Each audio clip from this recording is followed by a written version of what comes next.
Good evening and thank you for joining us.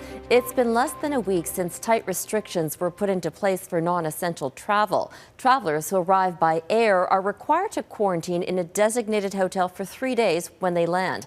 Tonight, we are hearing stories of long waits, expensive bills, and little help. As Jeff Semple is about to show you, guests at the quarantine hotels have left their rooms even though the rules indicate they aren't supposed to. I would call it a boondoggle. Ray Truesdale knew this would be a bumpy business trip. On Wednesday, he arrived from Tennessee to Toronto. Per Canada's new rules, he was tested for COVID-19 on arrival and quarantined in an airport hotel pending the results. Truesdale lives with diabetes and says he was told meals would be delivered to his room. But after nearly 24 hours, he says he still hadn't received any food. And nobody answers the phone. So I went down to the lobby. When I opened the doors, it was incredible. He recorded this video of hangry hotel guests. It's lunchtime. I understand that. Packed in the lobby, shouting at staff. They were screaming.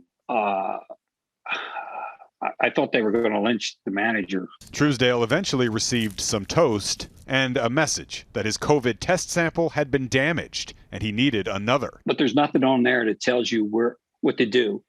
So what do? Who do I contact? So Truesdale left his room again, returned to the airport to receive another test. Social media is flooded with similar accounts from travelers waiting on hold for hours, forced to pay premium prices with little or no food. We're not trying to punish people. We're trying to keep people safe. In announcing the new measures, the government pointed to concerns of COVID variants arriving from abroad, urging Canadians to avoid pandemic travel. But some insist they have no choice. So we had to make the very difficult decision to go to Australia. Camila Pulido just arrived from down under, visiting her terminally ill father-in-law. She says the processing of passengers at Vancouver's airport was so disorganized, she had to interact with a dozen different staff. We just couldn't believe how much risk we had just encountered. Like, we would have felt so much safer if we had just come home. I spoke with one woman who arrived here in Toronto last night on a flight with her family from Pakistan. She says that when she arrived, she was told all the hotels were fully booked and was instructed to quarantine instead at home. Robin? Jeff Semple in Toronto. Thanks, Jeff.